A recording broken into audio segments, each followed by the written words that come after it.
What's good, everybody? Welcome back to another episode of the Hoop Life Productions podcast. I'm Chance Fry, here with my brother, AJ Hepler. Hey, everybody. Hope you're doing well. How you doing, Chance? I'm chilling, man. School just started this week. Practice is starting this coming up week, so, life is starting to get really busy, but still down to do these anytime. Yeah, I mean, nothing's really changed for me except I'm just at work every day, so I'm about as busy as, Yeah. I can't necessarily relate to that, but at some point I'll feel like that. I'll like, oh, I got 40 hours of work this week. Go home, do a family and some kids. I mean, yeah. At some point it'll be like that. But I plan on starting school this year, so hopefully I'll get that other feeling that you have had. So yeah, we're making our way. Our way for sure, So yeah, if you guys are new with this podcast, we pretty much talk NBA and only NBA. Anything from the draft, free agency, trades, pretty much anything. Like rumors. We talk about it. Yep, exactly. Yeah. So yeah, with today's episode, we're gonna do our first ever mock draft. Well, actually, no, the first one for the 2021 NBA draft. We did one for the 2020 draft, but so pretty much how this is gonna work, we're gonna do a lottery sim on Tankathon. Shout out to them for having this, but So yeah, we're gonna sim the lottery based on the current standings as of the 22nd of January. So I'll do the sim right now. We'll see who gets the top few picks. And Charlotte went up 7 spots. Charlotte went from 8 to 1. Miami moves up 9 spots to number 2. But that pick goes to OKC. Yes, sir. And then my Pistons fall to 3, which is not bad. I think as long as you're in the top 4 in this draft, you're going to get, like, the number 1 guy because nobody in, like, that top 4 has really separated themselves. But we'll get to that later. But Washington falls 1 spot to 4. Minnesota falls 3 spots, so they lose their pick because it was top 3 protected. Now, Golden State has their pick at 5. Houston fell 2 spots, and their pick goes to OKC. Dude, so your squad is like making Man. Holy cow! That's crazy. And then the Kings fall 2 spots to 7. Same as New Orleans to 8. Toronto also fell 2 spots to 9. Chicago falls a spot to 10. OKC's pick goes to Houston at 11, and then dang it, we can never Orlando. get a pick. Orlando, New York, and Denver, 12, 13, and 14. So, I guess we'll just get it going. Like, the first pick, the Charlotte Hornets select. Well, Who do you want to take the first pick? Yeah, I mean, I can do that. This is interesting now because, they already have a guard in LaMelo and the 3 top guys. That's the best part of their roster with him, Rozier, and Devontae Graham. So I feel like point guard specifically wouldn't necessarily be the play here. What do you think? Yeah, I agree. And simply for the fact that the top 4 guys are all capable of being number 1. When it first started, Cade Cunningham was like the guy everyone was talking about. But as the college season has gone along, there's been other guys that have proved they're up there too. Sorry to interrupt you, but to put this in perspective, I think the top 4. Any of the guys in the top 4 this year would have gone first overall last year. Yeah, would you agree with that? Agree. With that said, since this is a team that already has a lead guard and clearly makes the guys around him better, the first pick, I'm going to have the Charlotte Hornets taking Evan Mobley. Okay. Center, power forward out of USC. He's 7 foot, 215 pounds. Freshman, just like most top picks. Evan Mobley to me he's the perfect big man for today's game. He kind of just shows you what the game has become. He's been labeled as soft at times because of the way he plays, but that doesn't really matter in today's league, at least to me.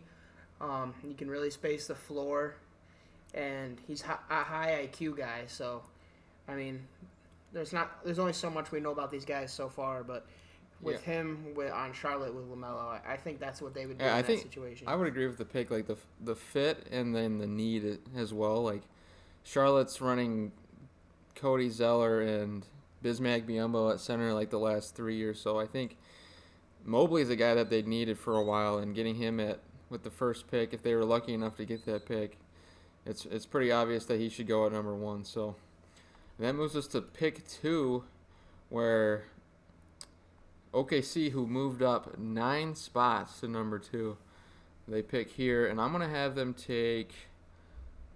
I'll take Cade Cunningham, the point guard out of Oklahoma State. He was. Yes, please. Yeah, exactly, for sure. Before the year started, he was the clear number 1 pick, but other guys, in the lottery have, shined, and he's kind of just been, I don't know, as good as we thought, but like. I would say he hasn't been disappointing, but he hasn't necessarily lived up to the certain number 1 pick that we thought he was. But at 6'6", 220, he's got the frame to play offense and defense at the next level. Good playmaker for his size, shoots it decently well. So I think for OKC, pairing him with Shea, that's like a perfect backcourt for the future. So what do you think? That would be a lineup of Cade Cunningham, Shea, Dort, Baisley, and I'm guessing Al Horford. Whatever we do there. Just a great young core. OKC is another team that's in a position to take whatever they want, to be honest. The only guy that's like really, as well as Dort and Darius Baisley have played, the only guy that's like proven that might be a little like, I guess not offended, but might not be the right idea to take the guy at his position to Shea. So they have so many ways to go. I would say OKC is a team that, like, they would just take the best guy available, because I think you can move Shea to point guard and do whatever the heck you want with him. So best player available there was Cunningham for sure, especially, like, the better fit in the backcourt with Shea was Cade Cunningham as well. So that was the second pick. OKC took Cade Cunningham out of Oklahoma State, and that moves to pick 3. Who do you have the Detroit Pistons taking at number 3? All right, so the Pistons have been in need of a point guard for decades, and luckily they got one this year in Killian Hayes, but he's out for the season. He's out for 8 weeks, not the season, but I think a report came out last week that he'll be out for an extended period of time, which is supposedly 8 weeks. He'll get rechecked in that time. So it should be interesting. But who do you have them taking at pick 3? All right, I have Detroit Pistons at number 3 taking Jalen Suggs out of Gonzaga. I like that. This is kind of the obvious pick here. The other guy that they could go with is Jalen Green, but Jalen Suggs is the more proven as of right now, and it's a 6'4" combo guard out of Gonzaga, like I said. He's got really good size. His comparisons that I've been reading, one of them was Jason Kidd, which is, only a few guys have been compared to Jason Kidd since then. I know Lonzo Ball was. Yeah. But he's great in the pick and roll. He's another really high IQ guy. And the really good news is he's hitting threes at a great rate right now, which is really good for a young point guard. And that wasn't expected, because in high school in EYBL he was around like under 30%. So for him to start his college career above, 35 to 40%, like he's definitely headed in the right direction in that area. And we were talking about this in the car earlier. We were saying that as bad as Killian Hayes did look when he played, you have to give him some slack, because it seemed as if he was, the other rookies like Sadiq Bey, who's been really impressive, he's been asked to do 3-and-D. Isaiah Stewart has just been asked to be the energy guy, Where I think Jalen Suggs is like a combo guard, so he could play with Killian Hayes, and he can also play without. So yeah, and he's a really good floor general. So I think he's a guy compared to Killian Hayes who could probably do a lot better with that pressure, being asked to run the offense right away. So I think he's the best pick for them. Killian Hayes has not yet proven to be a guy that stops you from taking a guy at his position. So exactly. So how would you feel, Chance, if the Pistons took Suggs here? Honestly, I would have done the same thing you did by taking Suggs. I think if we had the number 1 pick, I would take him as well. Like we said before, he's a combo guard. He can play the point guard or the 2 guard. He's proven to be a good shooter, which is always good for today's NBA.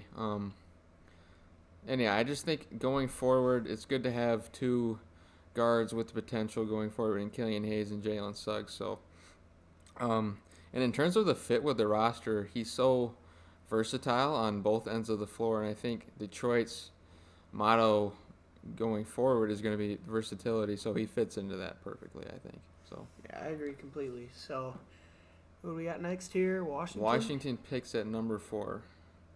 And that's my pick, isn't it? So I'm going to have Washington take...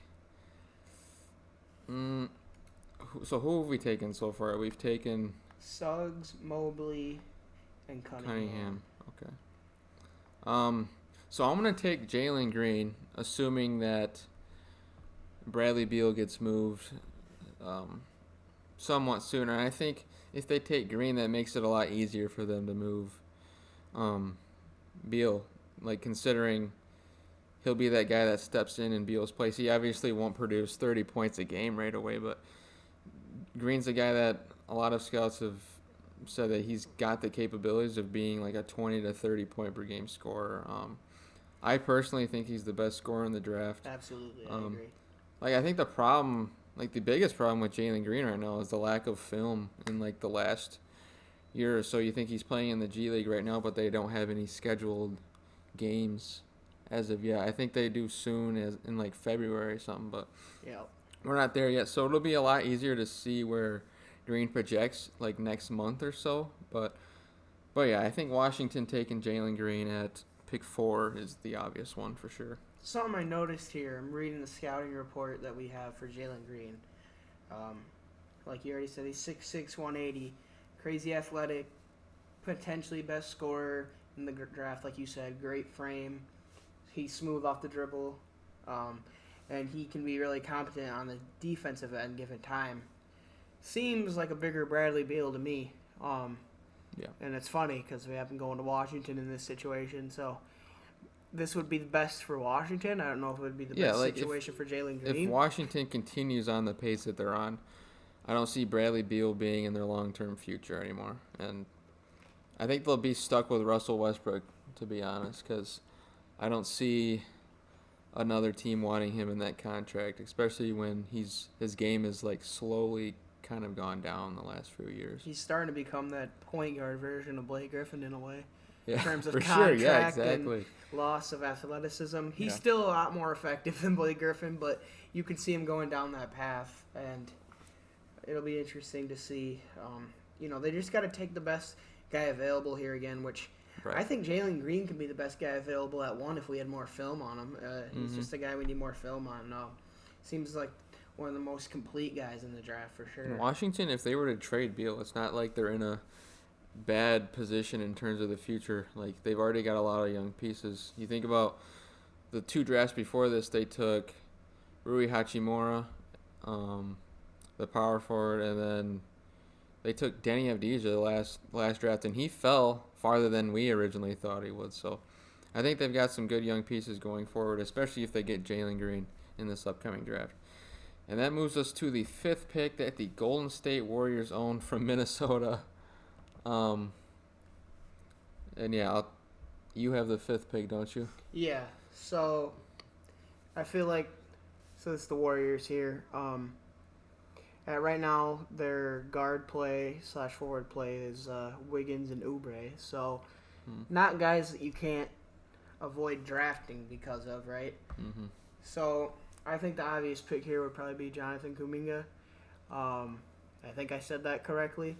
Yep, athletic wing out of the G League. So the last 2 guys, we don't have a lot of film, but what do you got on Kuminga? Well, he's got great size. From what I've heard, he's probably the best defender here in the lottery, I think. He's the best defender in terms of the guys that we've taken so far. Yeah. He's another one of those guys that was like a complete stud in high school, and that's another, like you said, we don't have a lot of film on him. He's in that Jalen Green area, but in high school, he was super dominant, and the Warriors just need more guys to change the culture. I mean, obviously they have a great culture, but they need a new group of young guys that can come in and, play well. And post Curry, Klay Thompson and Draymond Green. That's what we're talking about in terms of like culture going forward. Yeah, and this is a guy that could play a Draymond Green role and more on offense. A lot of comparisons I've got with him are Jonathan Isaac, which is funny because they're both named Jonathan. Yeah. But yeah, I think he could fit in with the Warriors right away. I don't know if this would be your pick for you personally. Yeah, I think it's really, in terms of wings, it's him or Zaire Williams, like both of them long, lanky guards that can play on both ends. So, yeah, I don't have a problem with you taking Kuminga at all. And yeah, going forward, I don't see Kelly Oubre, especially with the way he's playing, as a guy that they want in their long-term future. So, putting in Kuminga either starting or off the bench is definitely, I think, the best way to go going forward. So, I agree completely.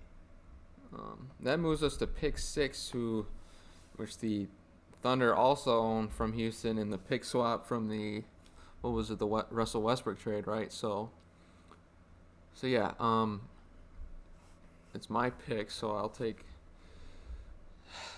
OKC. So we took the first pick OKC had was Cade Cunningham, so I won't go guard.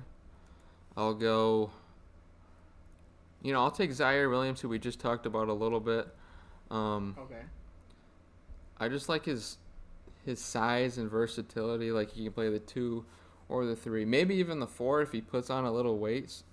And you think about, like, OKC, they're just going to take the best guy available like we did earlier. And Zaire Williams, in terms of, like, scoring and frame, I think he's the best guy available. Yeah, I mean, I feel like we keep saying this, but I guess it kind of shows you how good of spots that the young, bad teams are in the league right now.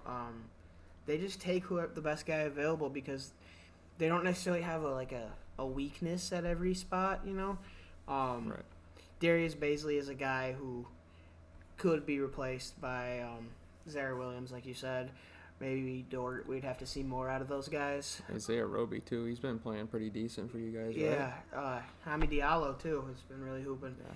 But no one's proven enough yet to necessarily take minutes away from each other. So it's another team where you could go either way. Personally, I would go with the big man here because that's our biggest hole. But Zaire Williams, he has size, so we'll see what. If there's one thing I would say about this draft is like the lack of depth at the big man position. I think it's more of a guard and wing draft, which is fine, especially with today's NBA. But like, if you want to take a big man at this spot, maybe you go Greg Brown or Charles Bassey, I think, is another guy, right? So yeah. Yeah, the smallest guy that we've drafted so far is Jalen Suggs, who's 6'4". Like you said, it's a drop off, but the guards are all pretty big.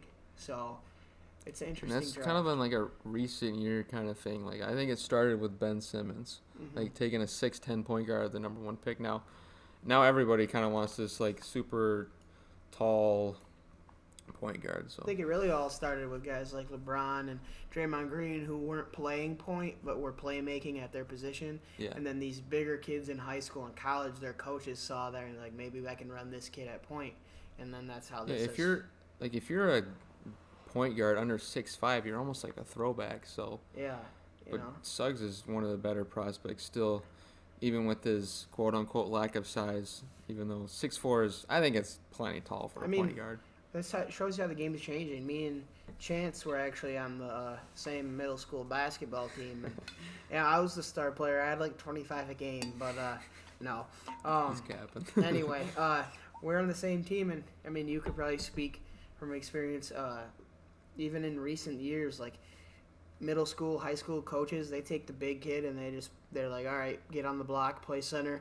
That's the way they like to do it, but that's changing now. They're realizing that if these guys have skills, it's such an advantage to play them at a don't think about the size. Position. Think about like the skill set that the kids have.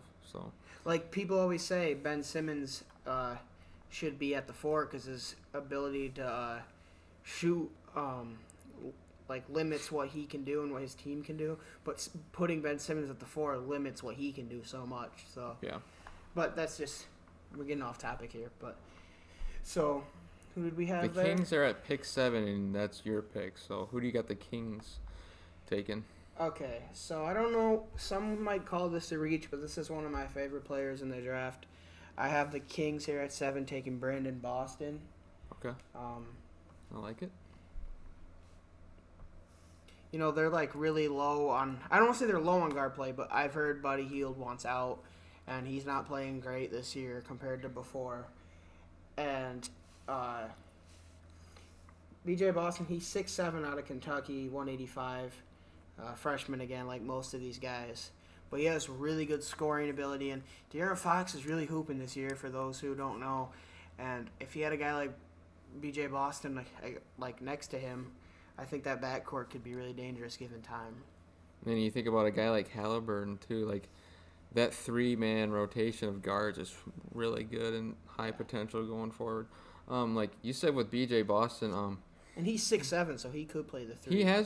He has fallen in some drafts, but like you really like him. Really good size for a shooting guard at 6'7", 185. I'm also a big fan of drafting anybody that comes out of Kentucky, because those guys always hoop. Yeah, them and Villanova produce dogs for sure. Yeah, like look at Tyrese Maxey, for example.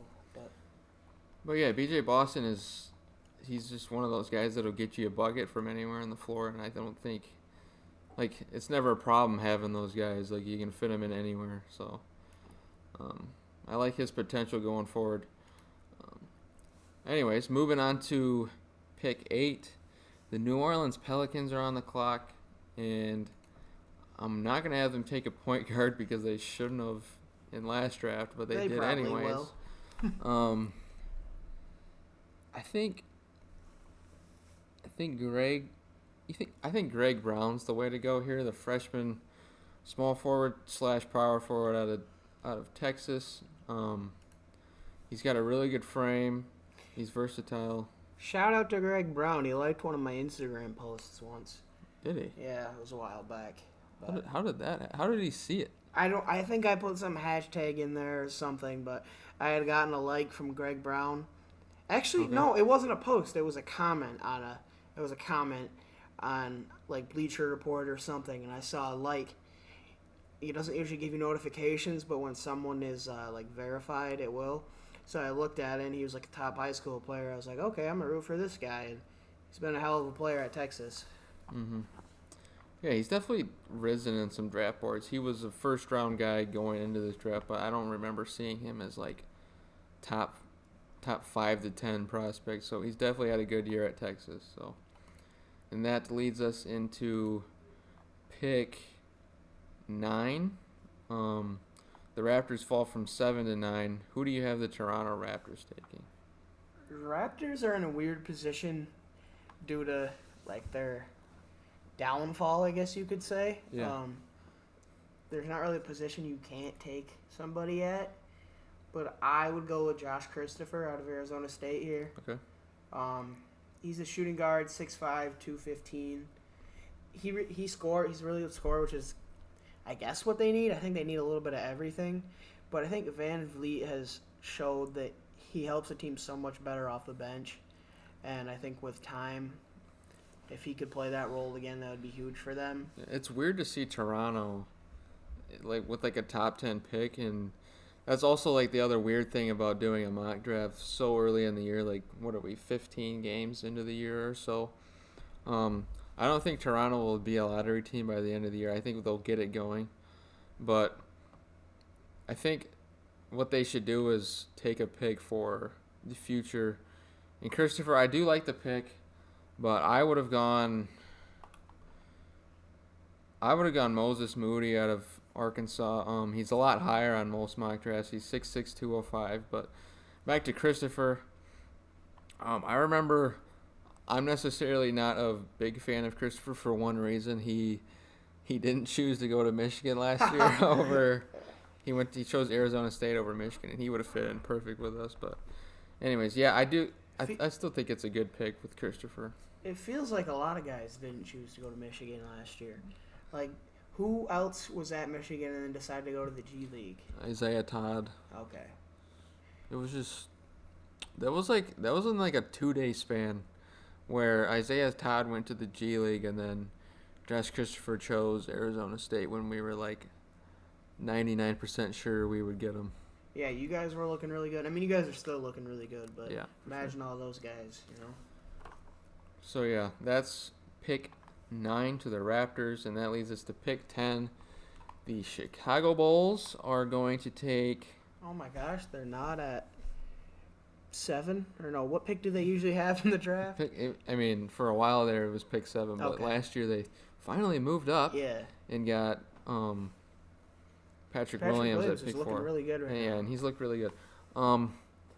Chicago's like a really hard team because they've been in the lottery for so many years to where they've taken like every position by now. Kobe White, Lowry Markkanen, Wendell Carter, Zach LaVine, but I guess I'll have them take. This is tough because they're just such a hard team. I think they'll move the roster around, but I'll just have them take David Duke, the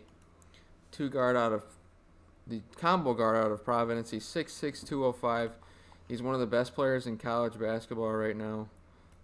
He's having a breakout year. He's averaging 19 points, 5 assists, and 6 rebounds. And in terms of production, you know what he's going to do.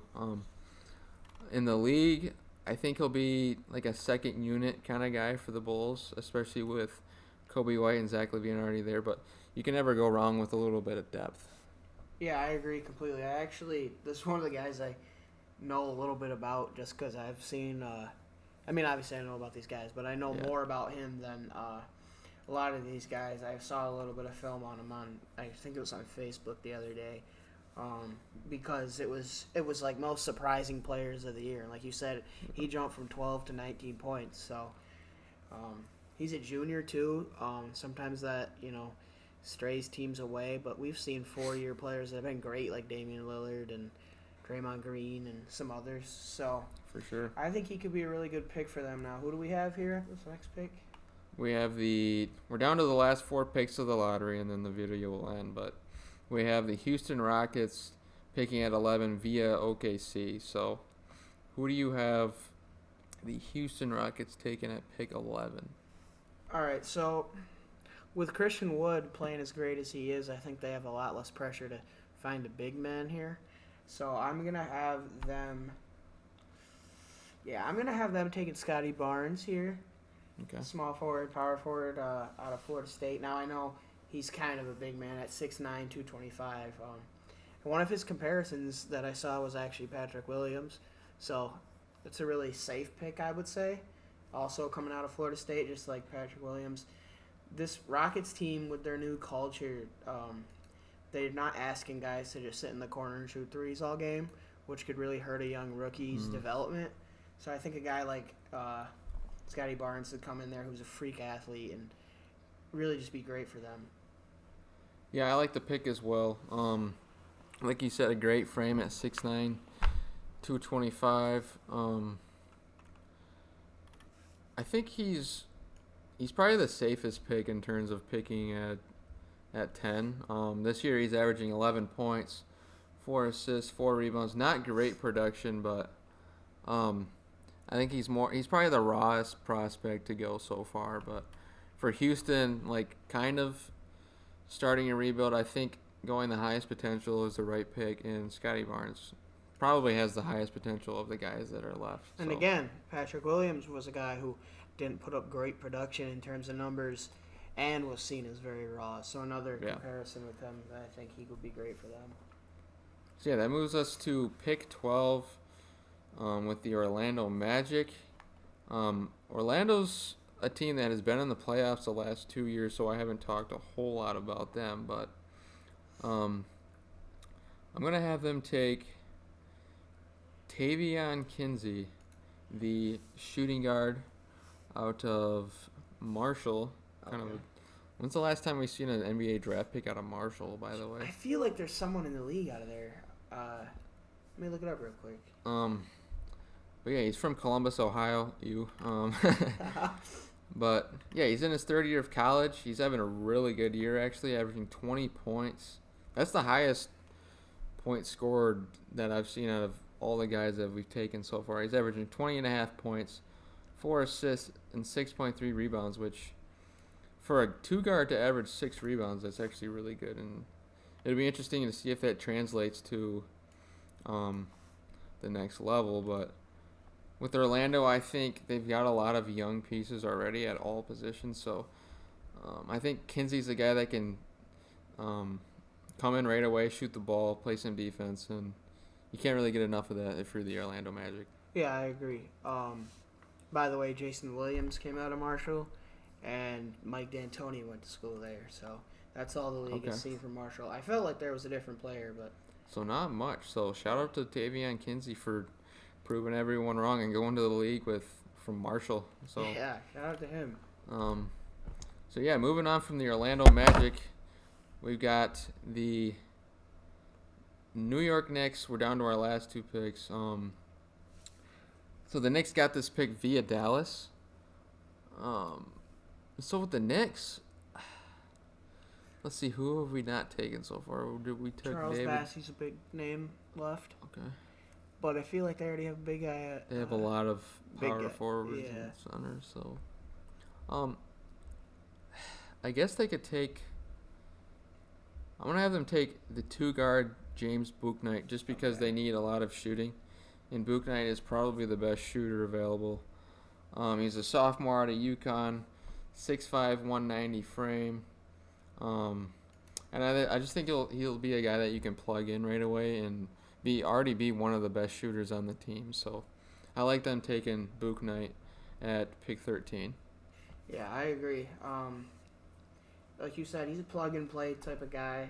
He's a sophomore, which he's kind of in the in-between. Like, you hear about the guys that are 4 years, and people want to stay away from them because they're already so old. Yeah. But this is a guy who you could get who already has more experience than the younger guys, but he could still be part of a rebuild because he's still young enough to do that, and he can really shoot. So he's having a breakout year, averaging 20 points, 2 assists and 5 rebounds. So like scoring is not going to be a problem with this guy. You can start him, bring him off the bench, anything, and he'll be ready to give you buckets. So yeah, Bouknight at 13, and that moves us to our last pick of the draft, and it'll be the Denver Nuggets. And this is probably the weirdest team to be in the lottery. I definitely don't see them being here by the end of the year, but anyways, is this your pick or my pick? This is my pick. This is odd though, because we know the Nuggets aren't going to be here. Mm-hmm. So it's like, who would they take if somehow they were in this position? In terms of what they've done the last few years, I think they usually just take the high potential guy that got injured and nobody talks about him anymore. That seems to be the trend with them. So who do you have them taking with the last pick in the lottery? I'm going to have them go with Terrence Shannon, 6'6" shooting guard out of Texas Tech. Okay. I guess that's their biggest hole. Like, I think, who's their 2 right Gary now? Harris is not cutting it, by the way. Yeah. He's a Spartan, easier guy, but yeah, it sucks to see, man. I loved him so much at Michigan State, but not worth a $17 million contract so far. no, But anyways, let's talk about Shannon a little bit. Yeah, so he does not shoot the ball very well from 3, which you don't ask out of a 2-guard to not do that these days, but yeah, he's actually currently shooting 31%. Like, whoever they take with this pick is probably not going to find the rotation for a little while, so it's kind of hard to, like, find, like, the best guy available with Shannon. But I just, like you said, I went with the high potential guy here who slips usually. He was at IMG Academy and was a pretty big name in high school. So, I mean, he's got good size, and he's just one of those flashy guys that I could definitely see Denver taking given the opportunity. But I don't think they'll have this opportunity. But for our video's sake, with them at this pick, I think they would go with Terrence Shannon. Yep, and that'll wrap up our lottery simulation mock draft 1.0. If you guys did enjoy, make sure to drop a like. Again, we are the Hoop Life Productions podcast. We talk hoops and only hoops. We're just a couple dudes that love the game, love talking about it. So if you guys want to join the journey, make sure to subscribe. We'll be back on Friday. Love you guys. Peace out. Thank you. Have a good one.